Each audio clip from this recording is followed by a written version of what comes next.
اعوذ باللہ السمیع العلیم من الشیطان الرجیم من حمزہ ونفخہ ونفثہ بسم اللہ الرحمن الرحیم ربی یسر ولا تعسر وتمم بالخیر ربی زدنی علما ربنا لا تزغ قلوبنا بعد اذ ہدیتنا وہب لنا من لدنک رحمہ انک انت الوہاب۔ یہ آیت نمبر 8 ہے، سورہ آل عمران ہے اور تفہیم القرآن ہے۔ اس کا ترجمہ پڑھیں گے ہم۔ تفہیم القرآن میں ترجمہ اس طرح سے ہے کہ وہ اللہ سے دعا کرتے رہتے ہیں کہ پروردگار جب تو ہمیں سیدھے راستے پر، یہ پروردگار جو ہے فارسی کا ترجمہ ہے، رب کا ترجمہ آپ رب ہی کریں، بہرحال راستے پر لگا چکا ہے تو پھر کہیں ہمارے دلوں کو کجی میں مبتلا نہ کر دیجیے، ٹھیک ہے۔ ہمیں اپنے خزانہ فیض سے رحمت عطا کر کہ تو ہی فیاض حقیقی ہے، ٹھیک ہے۔ فیاض ہم کہتے ہیں نا اردو میں سخی کو۔ اچھا، پروردگار تو یقیناً سب لوگوں کو، اچھا یہاں تک ہو گیا ترجمہ، ٹھیک ہے۔ یہ تو ہی فیاض حقیقی ہے۔ اچھا، حالانکہ یہ وہاب کا ترجمہ ہے نا کہ عطا کرنے والا، بہت زیادہ اپنے پاس سے عطا کرنے والا، وہاب یہ اللہ کا نام ہے، ٹھیک ہے۔ اللہ کے ناموں میں سے ایک نام اس کا وہاب بھی ہے، ٹھیک ہے۔ آیت نمبر 7 سے لے کے 8 تک یہ جو ایک آیت ہے یہ پوری دعا ہے، ٹھیک ہے، اور اس کے بعد جو ہم آیت پڑھیں گے وہ بھی دعا ہی ہے۔ تو یہ یہاں پر چونکہ ایک آیت اس لیے میں نے اس لیے تلاوت کی کہ ہمیں پچھلی آیت کا بھی کچھ یعنی جو ہمارا رہ گیا ہے اس پر بھی ہم انشاءاللہ نظر ثانی کریں گے۔ تو یہاں پر یہ ہے کہ یہ وہ دعا ہے جو راسخ فی العلم، اوپر بات ہوئی تھی نا کہ علم میں جو لوگ راسخ ہیں، والراسخون فی العلم، تو جن کا علم مضبوط اور پختہ ہے تو وہ لوگ ایمان لاتے ہیں پورے قرآن پر، ٹھیک ہے، کسی بحث اور مباحثے میں نہیں پڑھتے قرآن مجید کے معاملے میں، ٹھیک ہے۔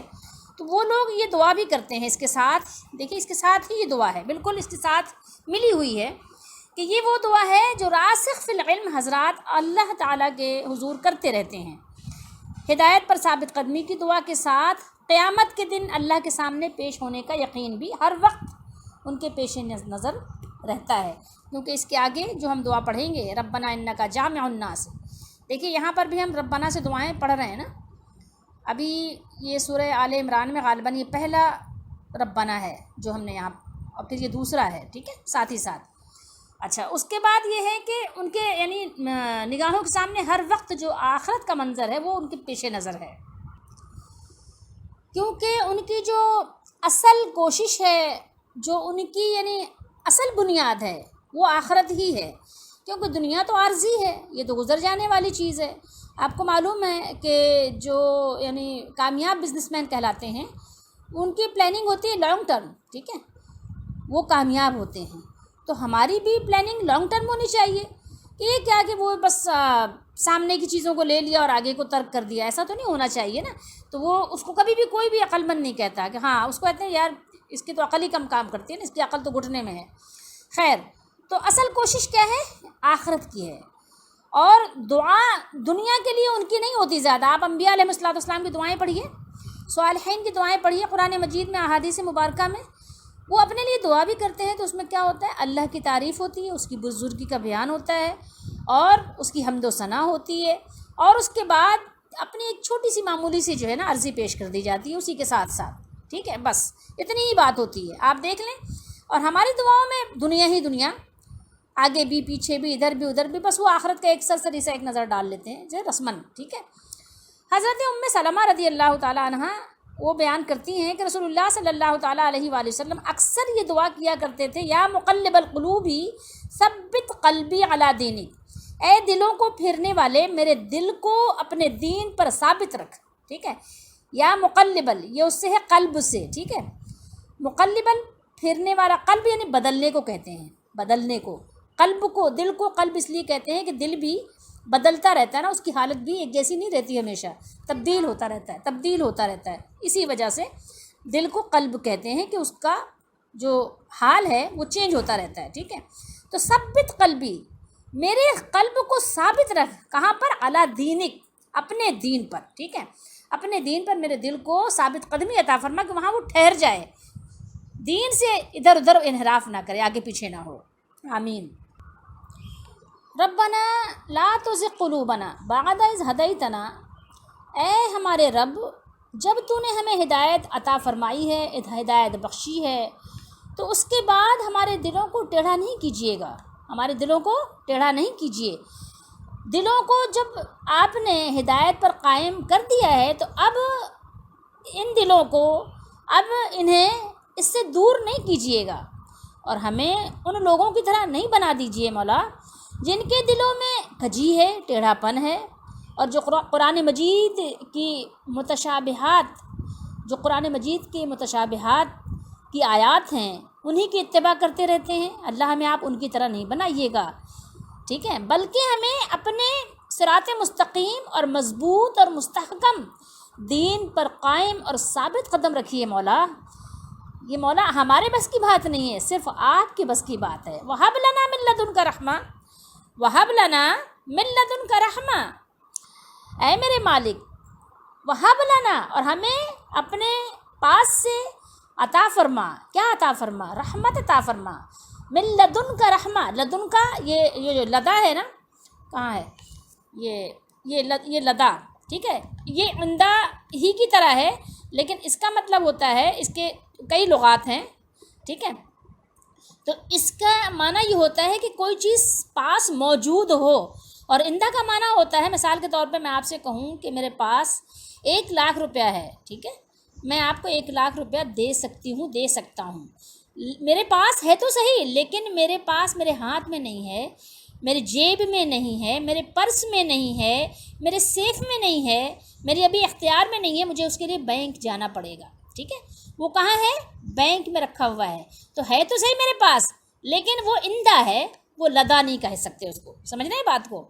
اور اگر میرے ہاتھ میں، میرے پرس میں، میری جیب میں، میری دسترس میں موجود ہے، وہ میری گود میں رکھا ہوا ہے، وہ ٹھیک ہے تھیلا جس میں 1,00,000 روپیہ ہے، تو میں کہوں گی کہ یہ میرے پاس یعنی ابھی ہے، تو وہ اس کو لدن کہتے ہیں، ٹھیک ہے، لدن کا، ٹھیک ہے، کاف تو ضمیر اللہ کی طرف جا رہی ہے۔ تو اب یہ لدا اور عندہ میں تھوڑا سا فرق میں نے آپ کو بتایا، تو اللہ کے پاس جو چیزیں ہیں وہ تو اس کے پاس موجود ہیں ہی، اس کو دے تو اس کو بینک جانے کی ضرورت نہیں ہے، ٹھیک ہے، کسی کو آرڈر کرنے کی ضرورت نہیں، کیونکہ وہ تو ان کا بادشاہ ہے، خزانوں کا مالک ہے۔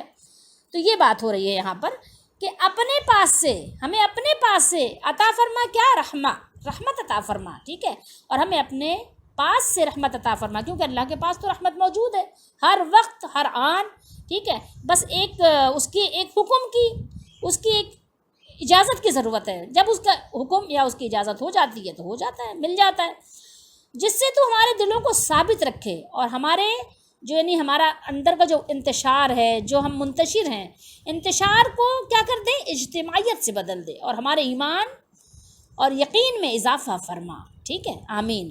انکا، یہ دیکھیے آ گیا، انکا، انا بے شک، کاف ضمیر اللہ کی طرف ہے، بے شک آپ، یا بہت سے لوگ تو ترجمہ کرتے ہیں، بے شک آپ بہت زیادہ عطا فرمانے والے ہیں، ٹھیک ہے، اللہ تعالیٰ بہت زیادہ، یہ وہاب بتا رہا ہے کہ اللہ بہت زیادہ عطا فرمانے والا ہے، بہت زیادہ، تھوڑا بہت نہیں، انکا انت الوہاب، بے شک آپ بہت زیادہ عطا فرمانے والے ہیں، بہت زیادہ دینے والے ہیں، ٹھیک ہے۔ تو ہمیں یہاں پر ایک بات یہ معلوم ہوئی کہ ہمیں اپنی ہدایت کا ہر وقت خیال رکھنا چاہیے، ہر وقت فکر رکھنی چاہیے۔ دیکھیے دنیاوی لحاظ سے یہ ہے کہ جس کو گنتی نہیں بھی آتی تو اس کو بھی اپنے روپے پیسے گننا آتے ہیں، ٹھیک ہے، گنتی نہیں آتی لیکن اپنے مال کی گنتی وہ کر لیتا ہے۔ اسی طریقے سے ہمیں بھی چاہیے کہ ہمیں اگر کچھ نہیں بھی آتا تو ہمیں اپنی ہدایت کا شعور تو ضرور آنا چاہیے، کیونکہ یہی ہمارا اصل میں مدار ہے، یہی ہمارا جو ہے کہیں کہ اصل سرمایہ ہے، کہ اگر ہم ہدایت سے ہی محروم ہو گئے تو بتائیے کہ پھر ہمارا کیا بنے گا۔ تو اس لیے اگر ہمیں کچھ بھی آتا ہے یا نہیں آتا تو ہمیں یہ ضرور آنا چاہیے کہ ہماری کامیابی کس میں ہے، ہمارے لیے فلاح کس میں ہے۔ دیکھیے قبر میں جانے کا کچھ بھی نہیں پتہ، اگر آپ نوجوان بھی ہیں تو پھر بھی بوڑھے ہو جائیں گے، بوڑھا ہونا، اس سے بچنا یہ آپ کے بس کی بات نہیں ہے، ٹھیک ہے، اگر آپ صحت مند بھی ہیں تو پھر بھی کمزور ہو جائیں گے، کیونکہ یہ آپ کے بس سے باہر ہے کہ آپ کمزور نہ ہوں، ٹھیک ہے، تو یعنی ہر صورت میں آپ ایک وقت آئے گا کہ مجبور ہو جائیں گے، چاہتے ہوئے یا نہ چاہتے ہوئے، آپ کوئی بھی نہیں چاہتا کوئی بھی اپنے آپ کو کمزوری کی طرف دھکیلنا نہیں چاہتا.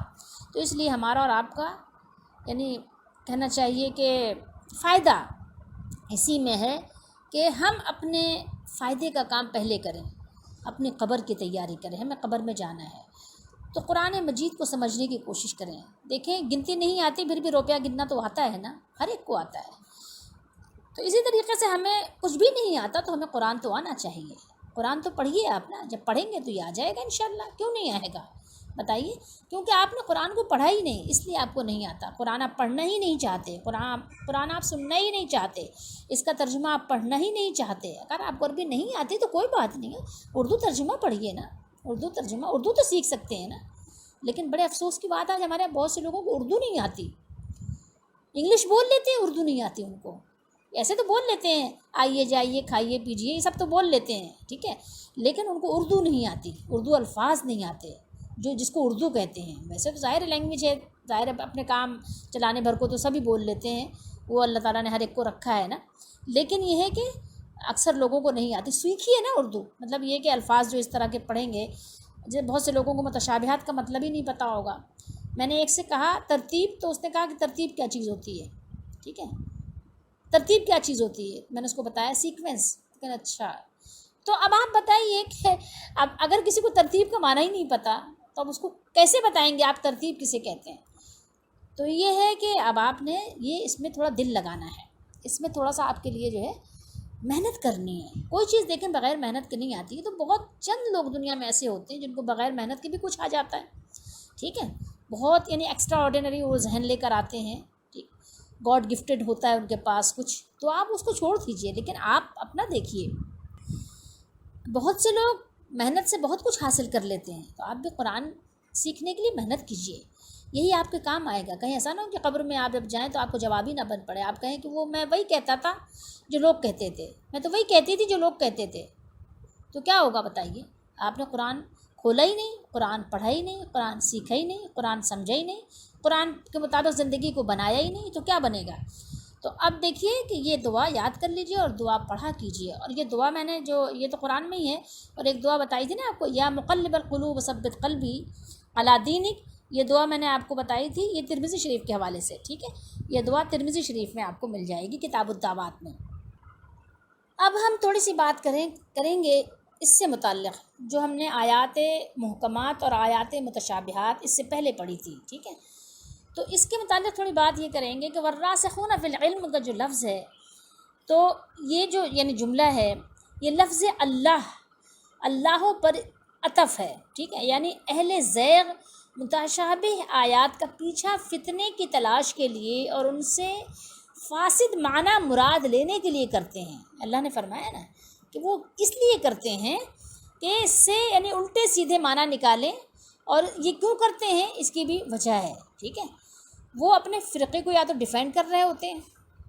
اب ظاہر ان کو اپنے فرقے بنائے ہوئے تو فرقوں کو ڈیفینڈ بھی تو کرنا ہے. ٹھیک ہے، اس کی سپورٹ بھی تو کرنی ہے، اور ظاہر قرآن سے اس کا معنی نکال کے لانا ہے، قرآن سے ہی اس کا معنی دینا ہے. جیسے کہ بہت سے لوگوں نے جو مزار بنائے تو قرآن مجید سے اس کا معنی نکال کے لے آئے. کیا لے کر آئے قرآن سے؟ کہتے ہیں کہ قرآن مجید میں سورہ کہف میں وہ جو اللہ تعالیٰ نے سورہ کہف والوں کا واقعہ ذکر کیا ہے، تو وہاں پر جو اہل غلبہ تھے، غالب لوگ تھے، انہوں نے کہا ہم یہاں مسجد بنائیں گے. دیکھیں یہ پرانا طریقہ ہے، اہل اللہ کے پاس جو ہے نا وہ مسجد بنائی جاتی ہے. حالانکہ انہوں نے حدیث شریف میں نہیں دیکھا کہ وہاں اللہ تعالیٰ نے قرآن مجید میں خبر دی ہے، حکم نہیں دیا. اللہ نے خبر دی ہے، اور اب یہ بھی نہیں بتایا کہ یہ میری پسند ہے، ایسا ہونا چاہیے. اللہ نے خبر دی ہے کہ انہوں نے کہی یہ بات، تو اللہ نے یہ تو نہیں بتایا کہ اللہ کا حکم تھا یا اللہ کو پسند ہے یہ بات. حدیث شریف میں آپ اس کے حدیث شریف کی روشنی میں دیکھیں گے تو اللہ کے نبی نے لعنت فرمائی ہے. قبروں کے پاس مسجد بنانا، قبروں پہ سجدہ کرنا، قبروں کے پاس وہاں نماز پڑھنا، اللہ کے نبی نے اس پر لعنت فرمائی ہے. فرمایا کہ اللہ تعالیٰ لعنت فرمائے یہود و نصارہ پر کہ انہوں نے اپنے انبیاء کی قبروں پر سجدہ گاہ بنا لیا. آپ نے سختی سے اس کو رد کیا ہے، اور اب لوگوں نے کہا کہ دیکھو قرآن سے ہم دلیل لیا، اور لوگ تالیاں بجوا لیتے ہیں اپنے لیے. تو اب آپ دیکھیں کہ کس طرح سے انہوں نے لوگوں کو بے وقوف بنایا قرآن کی آیت سنا کر، اور وہاں پر اپنی توضیح انہوں نے نکال لی. ٹھیک ہے، بیان کر دیا. تو یہ باتیں ہیں، اس کو سمجھنے کی ضرورت ہے. ٹھیک ہے، تو وہ فاسد مادہ جو اس کا مراد فاسد معنی اس سے مراد لینے کے لیے وہ ایسا کرتے ہیں. ٹھیک ہے، اور ایسا معنی نکالتے ہیں جو قرآن و حدیث کی جو نصوص ہیں اس کے خلاف ہوتے ہیں، ٹھیک ہے، ایسا معنی نکال لیتے ہیں کہ جو قرآن کی آیات کے ہی خلاف ہوتے ہیں، دوسری آیت کے خلاف وہ معنی ہوگا لیکن وہ نکال کے لے آتے ہیں، حالانکہ ان کا اصل معنی کس کو معلوم ہے؟ صرف اللہ تعالیٰ جانتا ہے۔ یا جو پختہ علم والے ہیں وہ کیا کرتے ہیں؟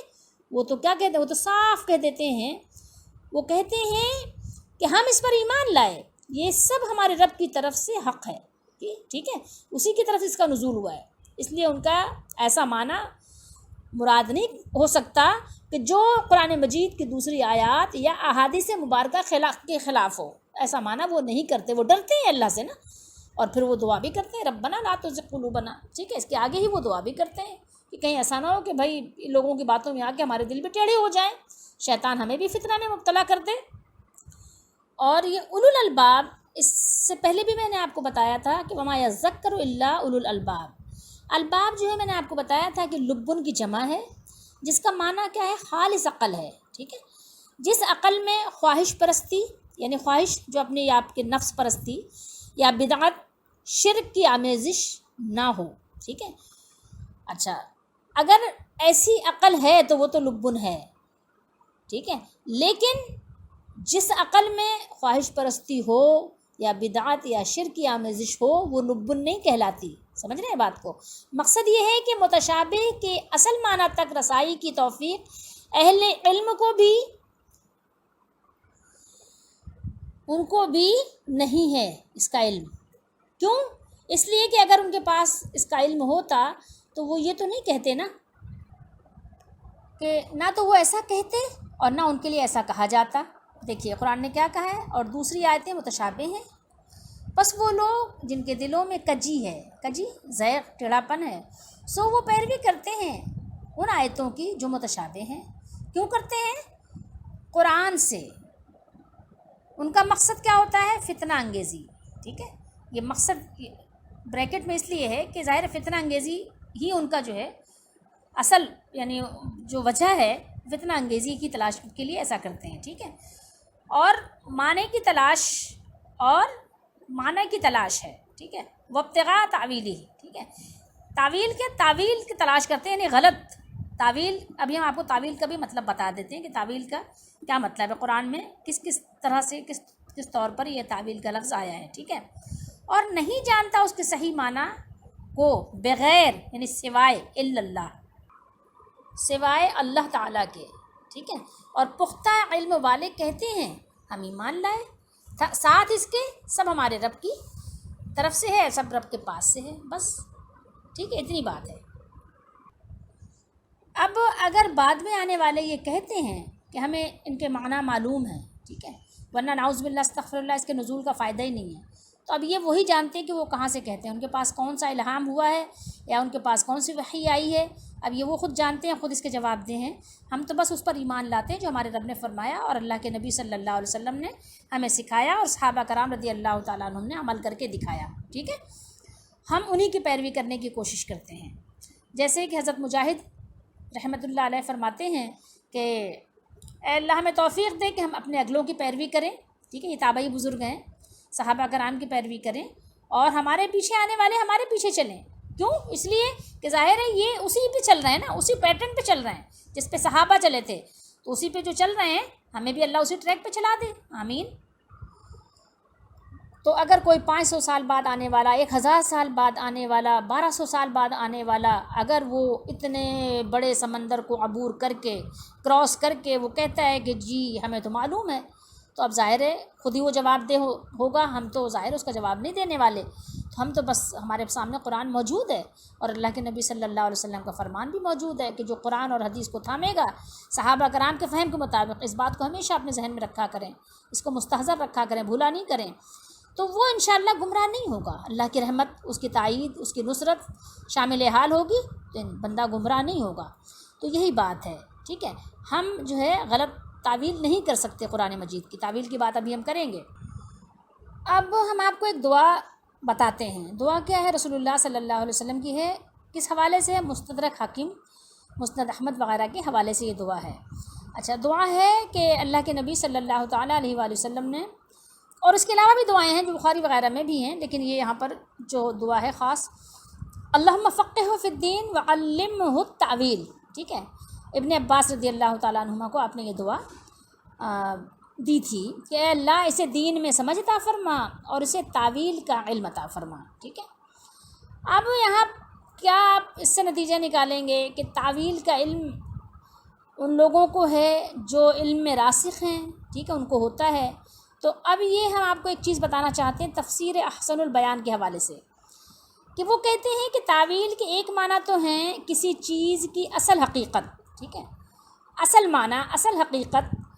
تو اس معنی کے لحاظ سے الا اللہ پر وقف ضروری ہے، کیونکہ ہر چیز کی اصل حقیقت واضح طور پر اللہ تعالیٰ ہی جانتا ہے.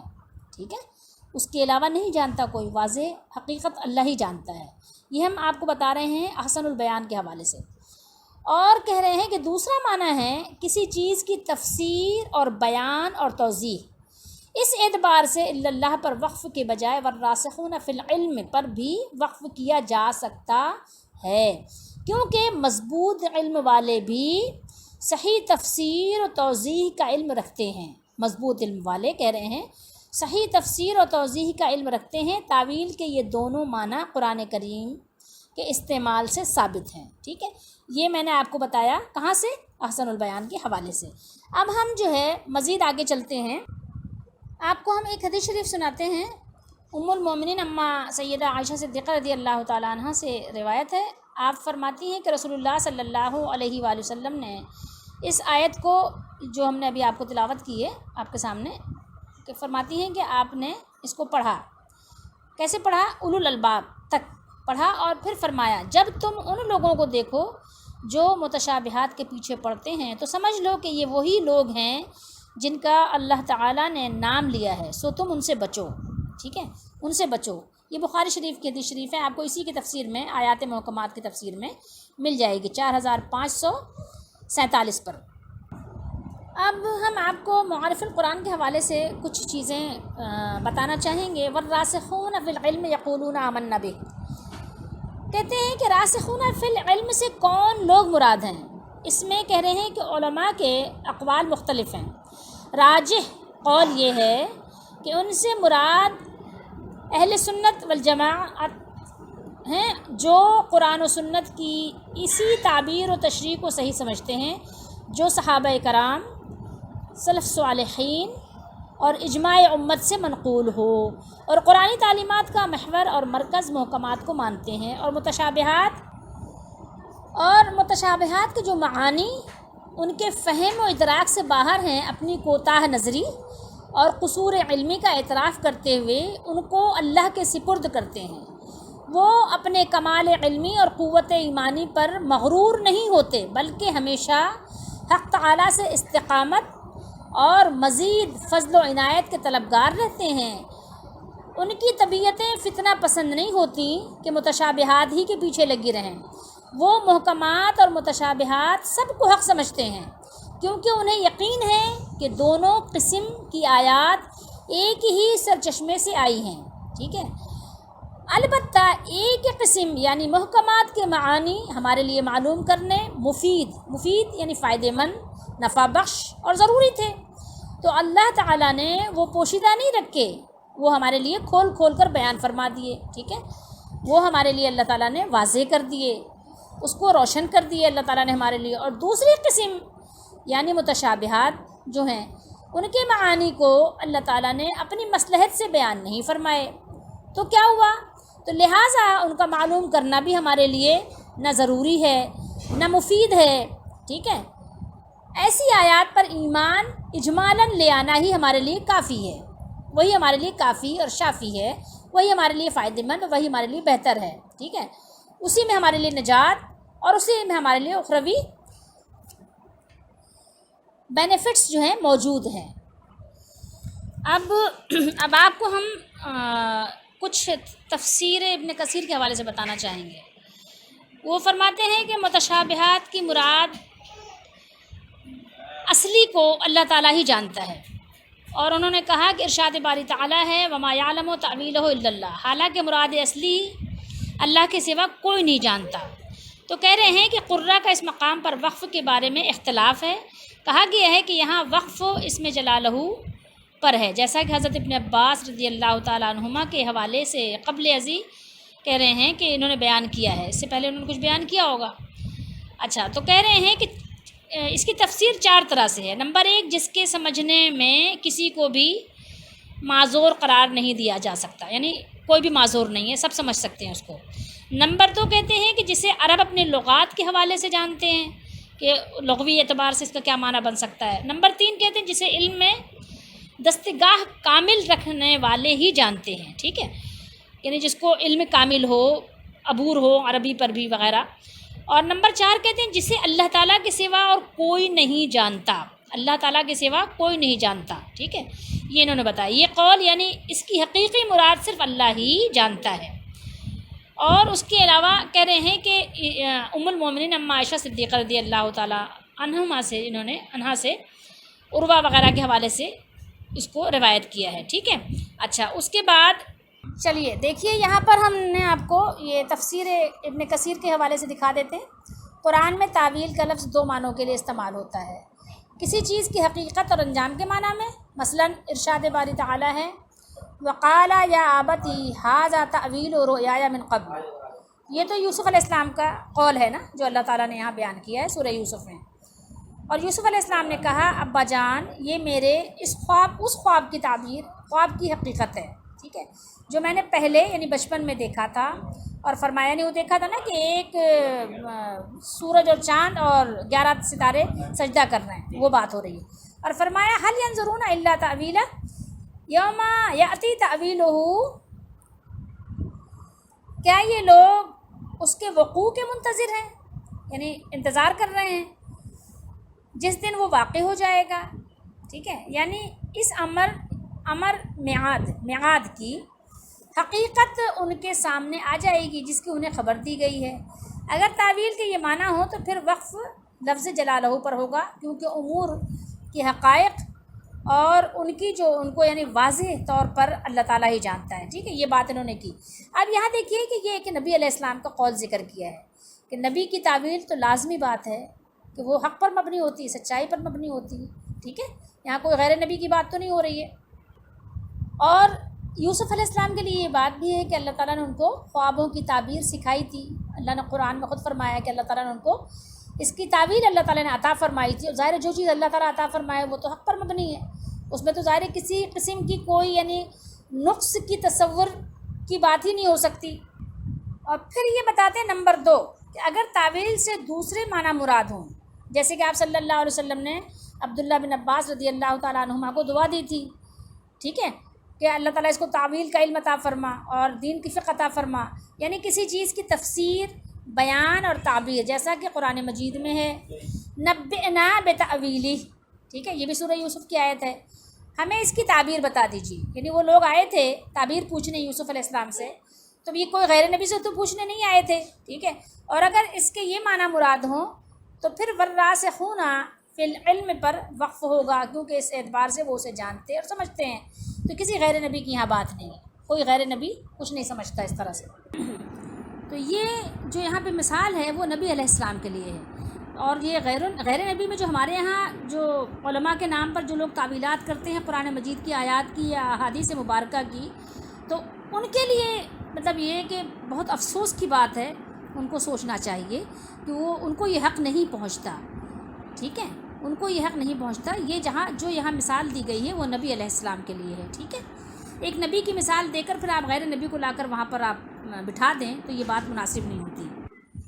آگے مزید ان کی بات غور سے پڑھ لیجئے، دیکھ لیجئے۔ اللہ تعالیٰ نے ان راسخین کے بارے میں خبر دیتے ہوئے فرمایا ہے یقولون آمنا بہ، وہ کہتے ہیں کہ ہم ان کے ساتھ ایمان لائے، یعنی متشابہات آیات کے ساتھ، کل من عند ربنا، یہ سب ہمارے رب کی طرف سے کیا ہیں، حق ہیں، سچ ہیں، ٹھیک ہے، سب کچھ ہمارے رب کی طرف سے ہے۔ اور یعنی کہہ رہے ہیں کہ تمام آیات خواہ محکم ہو یا متشابہ حق اور سچ ہیں، ان میں سے ہر ایک دوسری کی تصدیق کرتی ہے اور اس کے حق ہونے کی شہادت دیتی ہے، کیونکہ یہ تمام آیات اللہ تعالیٰ کی طرف سے ہیں اور اللہ تعالیٰ کے پاس سے آنے والی آیات ہیں۔ آیات میں نہ اختلاف ہو سکتا ہے اور نہ تضاد، ٹھیک ہے، تضاد کہتے ہیں نا کہ کوئی جیسے ایک سے دوسری چیز ٹکرائے، کیونکہ اللہ تعالیٰ نے فرمایا افلا یتدبرون القرآن ولو کان من عند غیر اللہ لوجدوا فیہ اختلافا کثیرا. ٹھیک ہے، کیا پھر یہ قرآن میں غور و فکر نہیں کرتے؟ اور اگر یہ اللہ کے سوا کسی اور کا کلام ہوتا تو وہ یقیناً اس میں بہت سا اختلاف پاتے. ٹھیک ہے، یہ بات ہو رہی ہے.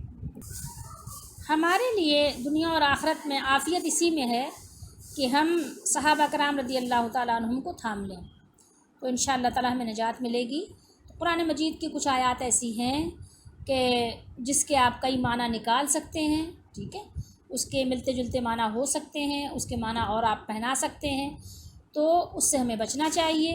اور جو محکم آیات ہیں، جو ہمیں اللہ تعالیٰ نے احکامات دیے ہیں، اس کو ہمیں اپنے یعنی آپ سے بالکل وابستہ کر لینا چاہیے تاکہ ہم گمراہی سے بچ سکیں. اور کچھ لوگ ایسے ہیں کم عقل، اور آپ کہیں کہ یعنی بیوقوفی کے حد تک یعنی بالکل سمجھ لیں کہ عقل سے پیدل ہو چکے ہیں کہ بہت سی محکم آیات کو وہ متشابہ کہہ دیتے ہیں اپنے فرقوں کو ڈیفینڈ کرنے کے لیے. اور بہت سے ایسے بیوقوف ہیں کہ جو متشابہ آیات کو محکم کہتے ہیں. تو اس لیے ہمیں ان چیزوں کا بھی بہت زیادہ خیال رکھنا چاہیے اور اللہ تعالیٰ سے مستقل مکمل طور پر دعا کرتے رہنا چاہیے کہ اللہ تعالیٰ ہمارے دلوں کو ٹیڑھا نہ کرے اور مالک ہمیں ہدایت عطا فرمائے اور مالک ہمیں ہر طرح سے گمراہی سے بچائے اور ہمیں ہدایت پر چلتے ہوئے ایمان کی موت نصیب فرمائے اور ایمان والوں کے ساتھ بروز حشر ہمارا اٹھنا آسان فرمائے اور ہمیں ایمان والوں میں قبول فرمائے. آمین. اور توفیق نہیں ملتی مگر اللہ کی طرف سے.